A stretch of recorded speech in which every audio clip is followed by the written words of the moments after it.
সিলেটে নদীর পাশাপাশি হাওরও নাব্যতা হারিয়েছে।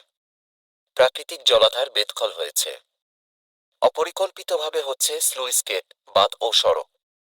আবাসনের জন্য যত্রতত্র একের পর এক গ্রাম তৈরি হয়েছে। এসব কারণে নদী আর হাওর সংযোগহীন হয়ে পড়েছে। তাই পানির স্বাভাবিক গতিপ্রবাহ রুদ্ধ হচ্ছে। ফলে বারবার বন্যার পানিতে ডুবছে সিলেট। পরিবেশবিদ, প্রকৌশলী, হাওরাঞ্চলের বাসিন্দা ও জনপ্রতিনিধির সঙ্গে কথা বলে এসব তথ্য জানা গেছে। তারা আরও জানান, হাওরের ৭ জেলার হাওর বাওর ও নদনদীর মধ্যে কানেক্টিভিটি সংযোগ ছিল। এখন বেশিরভাগ ক্ষেত্রেই তা নেই। এছাড়া সিলেটের প্রধান দুই নদী সুরমা ও কুশিয়ারায় কয়েক স্থানে চর জেগেছে। নদনদী নাব্যতা হারালেও খনন হয়নি। জলবায়ু পরিবর্তনের প্রভাব তো রয়েছেই। এসবই বন্যার মূল কারণ। এ বিষয়ে সিলেটের শাহজালাল বিজ্ঞান ও প্রযুক্তি